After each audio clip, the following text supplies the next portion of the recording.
দর্শক, আজকে আমি আছি একজন ইতিহাস, একজন লেজেন্ড, একজন জীবন্ত কিংবদন্তি সাবিনা ইয়াসমিনের মুখোমুখি। আজকে কথা বলবো, কিছু তথ্য আপনাদের আবারও নতুন করে দেব। আশা করি আপনাদের ভালো লাগবে। কেমন আছেন আপা? ভালো আছি। একজন শিল্পীর 2-4টা গান হিট যদি বলি করতেই সারা জীবন পার হয়ে যায়, কিন্তু আপনার অগণিত, মানে যেটা আমরা সংখ্যাতে আসলে বলতে পারি না, আসলে ওটা বলতে গেলে ইতিহাস। আমি সত্যি জানতে চাই, এত বড় অর্জন, এই ভারটা কখনো কি নুজো করে ফেলে নিজেকে? না, তা করে না, সেটা করে না। ওটা ওটা তো আমার অর্জন। তো সুতরাং ওটা ওটা যতটা অর্জন করব ততই আমার ভালো লাগবে। মানে শিল্পীর যে নিরন্তর ছুটে চলাটা, সেটা আপনার ভেতরে হ্যাঁ এখনো আছে। কারণ এই যে রিসেন্টলি আপনি একদম কমার্শিয়াল ফিল্ম দমে যে দমে গানটা গান করলেন, গেয়েছি যেটা, কি সুন্দর। পূজাচিরি আপনার কত মানে ছোট মেয়ে আপনার কণ্ঠে লিপসিং করছে। হ্যাঁ সেটা ঠিক, কিন্তু এই প্রসঙ্গে আরও অন্য কিছু কথা আছে, যেমন ছোটদের একদম বাচ্চাদের গান কিন্তু আমি বড় বয়সেও গিয়েছেন, অনেক গিয়েছি। দিঘির গলা বোধহয় আপনার গান ছিল। ওইটা আমি বলতে যাচ্ছিলাম যে ও তখন এত ছোট মানুষ, সেটা আপনি গিয়েছেন। সেটা আমি গিয়েছিলাম। তো এটাও আমার সত্যি একটা অর্জন যে এতদিন পরে এই আবার এই 44 বছর পরে এই গানটা আমি গাইলাম, আবার এই মন তোমাকে দিলাম। এই গানটার পেছনে ছোট্ট একটা আমার ইতিহাস আছে। আমি আরাফাত মোহসিন নিধির ইন্টারভিউ করছিলাম। আমি ওনাকে প্রশ্ন করেছিলাম, একদম ক্যামেরায় রেকর্ডেড আছে, যে আপনারা কেন সাবিনা নামটা সহ ওনাদের নিয়ে গান করেন না? উনি বলেন যে আমি খুব রিসেন্টলি ওনাকে নক করব। এটা আমি প্রশ্ন করেছিলাম ওনাকে। খুব ভালো, খুব ভালো। আমি তো মানে চাই নতুনদের সঙ্গে কাজ করতে। আমরা চেয়েছি যে আপনার যে ভয়েস এবং আপনার ভয়েসটা একই মাদকতা, একই নিষ্ঠার সাথে, এই জন্য জানতে চাই যে রেয়াজটা কতটা ইম্পর্টেন্ট, আপনি কিভাবে গলাটা এখনো ওই রকম রেখেছেন? রেয়াজটা খুব বেশি ইম্পর্টেন্ট, খুব বেশি রকম, মানে আসল এটাই সব কিছু বলতে পারি। মানে প্রতিদিনই রেয়াজ করা উচিত সবার, যতখানি পারে। রোজ হয়তো 1 ঘন্টা 2 ঘন্টা না হলেও যতখানি সম্ভব। তো রেয়াজের জন্যই আছি। আর ওই প্রথম বললাম, সবার ভালোবাসা দর্শক শ্রোতাদের, সেটা তো আছেই। আমার গান পছন্দ করছেন বলেই তো আমি গাইছি। দমে তো করে ফেললেন, দমে করলাম। নতুন কি আসতে যাচ্ছে? আমি জানি যে আপনি সারাক্ষণ সৃষ্টির মধ্যে থাকেন। আপনি এই যে কদিন পরে যাবেন চিটাগাং গাইতে, আপনার অনেক কনসার্টসের আমি খবর পাচ্ছি। আপনি একটু নতুন কি আমাদের দর্শককে একটু বলবেন? নতুন আসলে রেকর্ডিংয়ের চাইতে আগামীতে আমার কনসার্টই বেশি আছে। ঢাকাতে তো আছেই, এই শনিবারেই আছে। তারপরে বিদেশে বেশি আছে, জুলাই মাসে ইংল্যান্ডে আছে, অক্টোবরে আছে ইয়েতে অস্ট্রেলিয়াতে। এরকম কিছু অনুষ্ঠান আছে।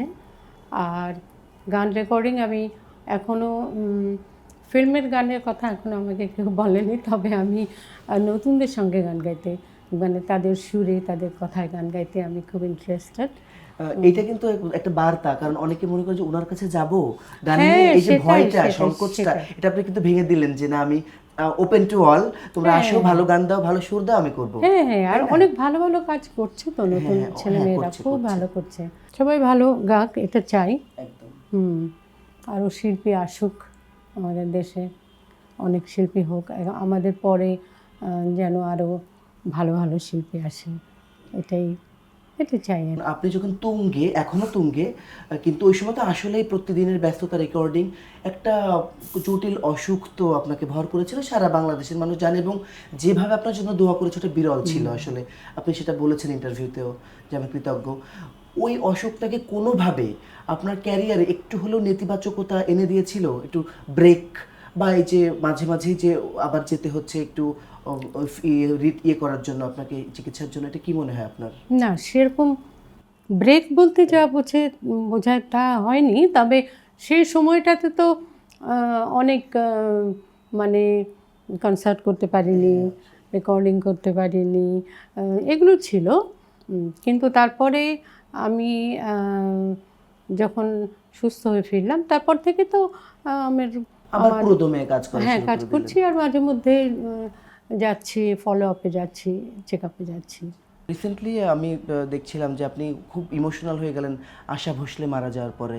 আপনি ওটা নিয়ে একটু যদি কিছু বলেন ওনাকে নিয়ে বা লতা মঙ্গেশকর দুই বোনকে নিয়ে। ওনাদের কথা আসলে মানে বলার মতো এত কি বলবো, এত সাহস আমার হয় না। কোথায় ওনারা? আর না তবে এটা আপনার আমার বিনয়, না না তবুও মানে কারণ উনি তবু তো আপনার গান শুনে প্রশংসা হ্যাঁ, করেছেন। লতাজি করেছেন, জি, জি, আশাজিও জি, জি, করেছিলেন। জি। লতা মঙ্গেশকর তো সেটা আমি সবাইকেই বলেছি যে আমি ভয় চেটে চলে গেছিলাম ওনার সামনে থেকে, ওনাকে দেখে খুব ভয় পেয়েছিলাম। যাই হোক, তারপরে আমাকে তো ধরে ধরে নিয়ে আসা হলো, আমি গাইলাম। উম, ওই জন্ম আমার ধন্য হলো মাগো, ওখানে এস ডি বর্মন ছিলেন, আরও ফিল্মের অনেক লোক ছিলেন। তো সুতরাং সেটা আমার কাছে একটা বিরাট পাওনা, বিরাট স্মৃতি তো বটেই। লতাজির সঙ্গে দেখা হওয়া সেই 74 সালে, বিশাল ব্যাপার। তারপরে অন্যায় অবিচার ছবির গান যখন করতে গেলাম বোম্বেতে, আর ডি তখন বর্মনের সুর সঙ্গীতে। তখন আশাজির সঙ্গে, আশা ভোসলের সঙ্গে আমার দেখা হলো। উনি স্টুডিওতে, আমি রিহার্সালে গিয়েছিলাম, উনি এসেছিলেন। হয়তো ওনার হাজব্যান্ডের সঙ্গে কিছু দরকার ছিল বা কিছু জানি না। তো উনি গান শুনলেন, রিহার্সাল শুনলেন। শুনে উনি এত প্রশংসা করলেন এবং আর বাবুলকে বললেন যে তুমি একদম একটা রাইট চয়েস তুমি করেছো, ভালো ভালো বাংলায় ভাঙা ভাঙা বাংলায় তাই। ভাঙা ভাঙা বাংলা বলা খুব ভালো। তোমার মানে ইয়েটা হয়েছে, খুব সুন্দর হয়েছে। ওই কিশোর কুমারের সঙ্গে ছেড়ো না হাত, ওইটা হিন্দিটা এবং বাংলাটা, এই দুটো রিহার্সাল করছিলাম আর কি। তো তারপরে ওনার সঙ্গে টুকটাক কিছু কথা হলো। উনি বললেন যে আমি বাংলার রসগোল্লা খেতে খুব ভালোবাসি, ইলিশ মাছ খুব আপনি কি ভালোবাসি। গিয়েছিলেন কিছু ছোট কিছু খাবার? না, আমি জানি না ওনার সঙ্গে আমার দেখা হয়ে হবে, যাবে, এটা সার্টেন। এ তো হঠাৎ, হ্যাঁ সেটাই আমি জানতাম না। তো যাই হোক, ওই দেখা হয়েছিল। তার আগে একবার উনি ঢাকায় এসেছিলেন কনসার্ট করতে, আমার কিন্তু বছরটা মনে নাই। তখন ওনার সঙ্গে আমার দেখা হয়েছিল, আলাপ হয়েছিল। তখন উনি আমাকে বলেছিলেন যে আমি কিন্তু তোমার একটা গান শুনেছি। আমার গান আপনি কোত্থেকে শুনলেন? বলে হ্যাঁ শুনেছি, ওই গানটাই জন্ম আমার ধন্য হলো। ওটা বোম্বেতে গিয়েছিলাম, ওটা যখন গিয়েছিলাম ওটা বোধহয় কেউ রেকর্ড করেছিল, উনি শুনেছিলেন এবং খুব প্রশংসা করলেন। তো যাই হোক, এরকম গুণী মানুষদের কাছ থেকে প্রশংসা পাওয়া তো মানে কী বলবো, আনন্দের ব্যাপার। আনন্দের, অসম্ভব আনন্দের। সবই আল্লাহর ইচ্ছা। জন্ম আমার ধন্য হলোর কথা তো বললেন, হ্যাঁ, সবকটা জানালেন, একটু শুনতে চাই, একটু যদি সবকটা জানালেন। সবকটা জানালা একটা মানে অসাধারণ একটা গান। এটা নিয়ে যে কীভাবে কি বলবো, বুলবুল যখন আসলো এই গানটা নিয়ে আমার কাছে, আমি কিছুক্ষণ কোনো কথাই বলতে পারিনি, মানে চুপ করেছিলাম যে এইরকম গান, এরকম কথা, নজরুল ইসলাম বাবুর লেখা, বুলবুলের সুর। তো অদ্ভুত একটা মানে অনুভূতি হলো আমার। এবং আমি তো ৭১-এর সময় বিভিন্ন জায়গাতে আমি ঘুরে বেরিয়েছিলাম ২৫শে মার্চের পরে, এবং অনেক মানে দৃশ্য আমি দেখেছিলাম, এখনও আমার মনের মধ্যে সেটা মানে গাঁথা আছে। তো ওগুলো খুব মনে হচ্ছিল আমার ওই গানটার কথাগুলো শুনে। আর সুরটা এমনভাবে ম্যাচ করে গিয়েছে, সুর এবং কথার মিশ্রণটা এবং আপনার গায়ক এত সুন্দর। সেটা আর কি সুন্দর। ভালো গান পেলে ভালো গাওয়ার চেষ্টা করি। এই সময় এসে একজন সাবিনা ইয়াসমিনের দিন কিভাবে কাটে? সকাল থেকে রেয়াজ দিয়ে শুরু হয়। তবে একটা কথা বললেও সবাই হাসবে কিনা জানি না, আমার সকাল কিন্তু খুব দেরিতে শুরু হয়, তাই? কারণ আমি দেরিতে উঠি। কয়টায় সেটা? সেটা 9:30 10টা। ও, বেশিও দেরি না, মানে আমাদের জন্য, এই জেনারেশন তো। এরকম হয়ে যায় আর কি। তারপরে তো এটা ওটা সেটা করতে করতে তো ঘন্টাখানেক চলেই যায়, তারপরে রেয়াজে বসি। অনেকেই বলেন যে অনেক সকালে রেয়াজ করলে খুব ভালো, হয়তো সেটা ঠিক কথাই, কিন্তু ওটা আমি পারি না আর কি। তো মাঝে মাঝে সন্ধ্যাবেলাতে বসি, তো রেয়াজ করতে করতে তো দুপুর হয়ে গেল। তারপরে দুপুর হলে ঘরের কাজ টাজ এই সেই, তারপরে কোনো রেকর্ডিং থাকলে বা অনুষ্ঠান থাকলে তৈরি হওয়া, রেডি হওয়া, গানগুলো দেখে নেওয়া, কী কী গান গাইব বা কী, তারপরে মিউজিশিয়ানদের সঙ্গে একটু রিহার্সালে বসা, এইভাবে কেটে যায় আর কি। কর্মব্যস্ত একটা জীবন হ্যাঁ, আসলে। আর বাকি সময় তো মানে এই যে আপনি এখন গান শুনি। আপনি কি কোনো প্রাণায়াম বা কোনো যোগা বা কিছু এরকম কিছু করেন? আমি ফিটনেসের জন্য, শারীরিক ফিটনেস তো দরকার হয় যোগা স্টেজে উঠতে গেলে। যোগাটা আমি করি, তবে ওই আলসেমি আর রেগুলার খাওয়া হয় না। দাওয়া ভাত নাকি? হ্যাঁ, ওটাতে আমি একদম পুরোপুরি বাঙালি। 3 বেলাই নাকি? না না, ছি ছি, 3 বেলা 3 বেলা, এক বেলা মেবি দুপুরে। দুপুরে খুব কম, না খাওয়ার মতো, কারণ ওই যে দেরি করে উঠি ফলে আমার ব্রেকফাস্ট দেরিতে হয়, দেরিতে হয়। ফলে দুপুরে না খাওয়ার মতনই হয়, রাত্রেটায় ভাতই খাই। একজন সাবিনা ইয়াসমিন আমাদের কাছে গর্ব, কিংবদন্তি, কিন্তু সাবিনা ইয়াসমিন নিজে তার জীবন নিয়ে, তার ক্যারিয়ার নিয়ে কতটা সন্তুষ্ট? আমার মনে হয় একজন শিল্পী দেখি আর কি, বা শুনি এবং নিজেও ফিল করি যে একজন শিল্পী তার ক্যারিয়ার নিয়ে কিন্তু সম্পূর্ণ বোধহয় সন্তুষ্ট হয় না, মনে হয় আর কি আমার কাছে। যেমন আমার মনে হয় আমি কিছু কিছু গান শুনলে, আগের গাওয়া বিশেষ করে, মনে হয় যে আরেকবার যদি গাইতে পারতাম, এই গানটা যদি আরেকবার রেকর্ডিং করতে পারতাম আরেকটু ভালো হতো। এটা মনে হয় আপনার? এখনও মনে হয় কিছু কিছু গানে, সব গানে না, মনে হয় যে আরেকবার গাইতে পারলে গানটা সত্যি খুব ভালো লাগতো, যদি পারতাম, এরকম মনে হয়। কিছু অতৃপ্তি থেকেই যায় শিল্পীদের। আপনাদের এই অতৃপ্তিটা আছে বোধহয় এখনো, যে নতুন সৃষ্টি কিন্তু করে যাচ্ছেন, তাই না? নতুন, হ্যাঁ, নতুন সৃষ্টি করে যাচ্ছেন। ওই ক্ষুধাটা মিটে গেলে তো আসলে আর কিছু করবার থাকে হবে না, না, স্পৃহাটা আসলে আসে না, আসবে না, সেজন্যই আর কি। তো সেই তৃষ্ণাটা থেকেই যায়, যাচ্ছে। এমন একটা গান বলবেন, সেটা যে কোনো শিল্পীর, যে মনে হয় যে ওরকম একটা গানও আমার ঝুলিতে থাকলে ভালো হতো, একটা গান? একটা বলা যাবে না। তার মানে আসলে আপনি অনেক গাইতে চান আরো, আসলে এটা আমাদের জন্য কিন্তু ভালো ব্যাপার যে গাইতে চাই তো, সেটা ঠিক আছে, কিন্তু অনেক গান মনে হয় যে ওই গানগুলো আমার ঝুলিতে থাকলে খুব ভালো হতো আর কি, বা একটু বেটার গাইতে পারতাম আমি তার হ্যাঁ, থেকে। সেটা তো মনে হয়ই। সেটাও অনেকবার মনে হয়েছে। একটা তৈরি আছে যে সাবিনা ইয়াসমিন এবং রুনা লায়লা খুব একটা প্রতিদ্বন্দ্বী ছিল এবং খুবই দা কুমড়া সম্পর্ক ছিল, একজন একজনকে দেখতো না।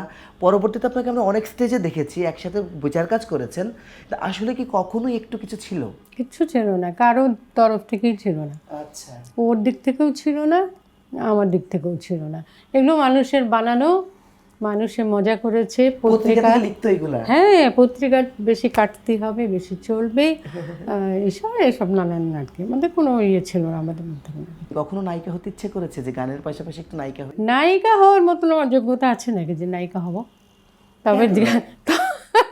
তবে গাজী ভাইয়ের যে ছবিতে আমি অভিনয় করেছি, ছবির নামটা যেন কি, আপনি করেছেন মৌসুমী, আপনার? হ্যাঁ হ্যাঁ হ্যাঁ, ওটাতে কিন্তু অনেক বড় একটা রোল ছিল আমার, জি। অনেক বড় রোল ছিল। তো গাজী ভাই ভালোই আদায় করিয়ে নিয়েছিলেন। আর একটা প্রায় 2 ঘন্টার মতো একটা টেলিফিল্মে আমি কাজ করেছি আসাদ ভাইয়ের সঙ্গে, রাইসুল ইসলাম আসাদের সঙ্গে। ওটা চ্যানেল আইতে করেছি, ওটা বেশ আগে করা, 10-12 বছর, আর একটু বেশি হবে। তো এই দুটোই অভিনয় বলতে আর তেমন কিছু করিনি আর কি। তবে অভিনয় করার জন্য বলেছেন অনেকে, কিন্তু না। নিজের গান তো অভিনীত হতে দেখেছেন, কোন নায়িকার মনে হয়েছে যে সবচেয়ে ভালো লিপ মিলাতে পারছে আপনার ভয়েসের সাথে? অনেক অনেক, কার কথা ছেড়ে কার কথা, সবারই মনে হয় যে ওই নিজেই বোধহয় গানটা গেয়েছে। বিশেষ করে কবরী আর আপনার বন্ধুত্বটা। শাবানা, ববিতা, অঞ্জু ঘোষ, রোজিনা, সুচরিতা, অঞ্জনা, সবগুলো যখন গান করে মনে হয় যে ওরাই গেয়েছে, আর ওরা বলে মনে হয় যে আমরাই গাইছি। তো মোটামুটি মিলে যায় সবার সঙ্গেই। আপনার একটা ডকুমেন্টারি বের হয়েছে রিসেন্টলি, শাইখ সিরাজ সাহেব করেছেন, খুবই পাওয়ারফুল আর খুবই তথ্য সমৃদ্ধ, এবং আপনি ওটা শ্রম দিয়েছেন, বোঝা যাচ্ছিল, আপনি টাইম দিয়েছেন, নিমগ্নতা ছিল আপনার অনেক। আপনি কি কখনো আত্মজীবনে লিখবেন? কারণ ওটা আরো বেশি ডিটেইল হবে আই থিঙ্ক।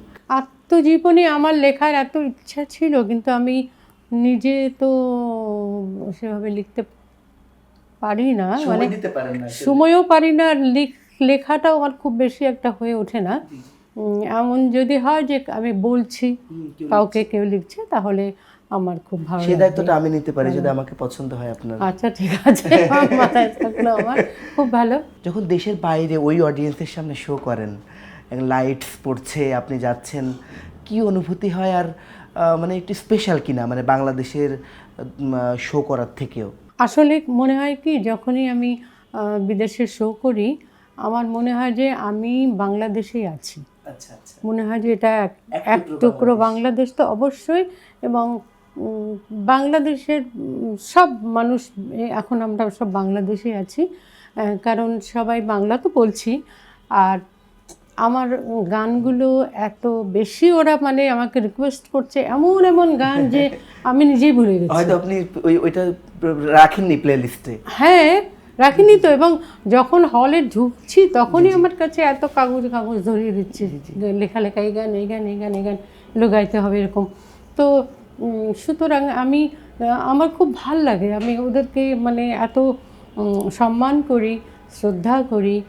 বিদেশে যারা বাঙালিরা গান শুনতে আসে, আবদার রাখার চেষ্টা করেন আপনি। হ্যাঁ হ্যাঁ, সেটাই তো। আমি খুব মানে খুব আপ্লুত হয়ে যাই ওখানে, আমি বিদেশে যখন আমি বাঙালিদের সামনে, এত এত বাঙালির সামনে গান গাই, তো আমার ভীষণ ভাল লাগে আর কি। এমন কোনো স্বপ্ন যেটা পূরণ হয়নি এখনো, করতে চান আপনি? ওই যে আত্মজীবনী।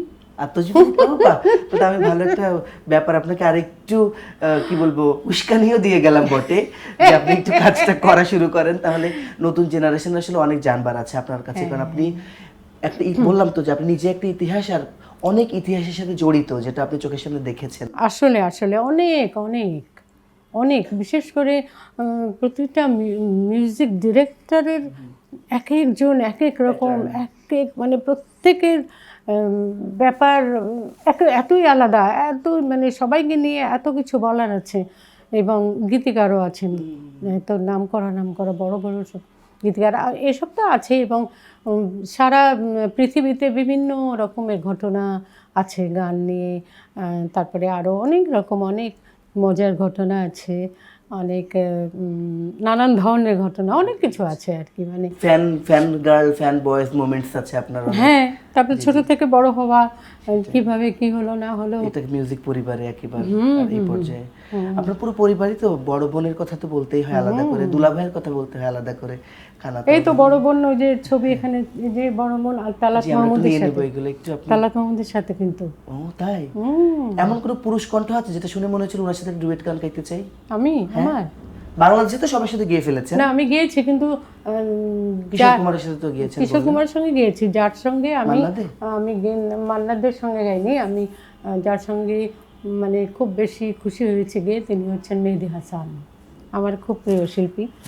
আমি পাকিস্তানে একটা প্রস্তুত ছবিতে ওনার সঙ্গে গিয়েছিলাম ডুয়েট। তারপরে পাকিস্তানে আহমেদ রুশদির সঙ্গে গিয়েছি অনেকের সঙ্গে, কিন্তু মেহেদী হাসান সাহেবের সঙ্গে গানটা আমার খুব মানে সবসময় আমাকে কি বলবো, মনে একটা ইয়ে করে, একটা ভালো লাগে দেয়। ওনার খুবই ভক্ত আমি, খুব বেশি। তারপরে এদিকে বাংলাতে শ্যামল মিত্রের খুব বেশি ভক্ত, তার সঙ্গে আবার গান গাইতে পেরেছি পথের সাথে নমঃ পথে আজ। এটাও আমার একটা খুব বড় একটা আনন্দের খবর, আনন্দের ব্যাপার। এই ছিল আজকে আমাদের আড্ডা। আপনাদের প্রিয় মানুষের সব কিছু সারা জীবন আপনারা ভালোবেসে এসেছেন, ধারণ করে এসেছেন। আশা করি এই আড্ডাটা আপনাদের অনেক ভালো লেগেছে। নিশ্চয়ই আপনারা তার নতুন আরও অনেক গান শুনতে পাবেন। আপনাদের উনি আজীবন সুরের মোহনায় ভাসাবেন, এই প্রত্যাশা আপনার কাছে রইল।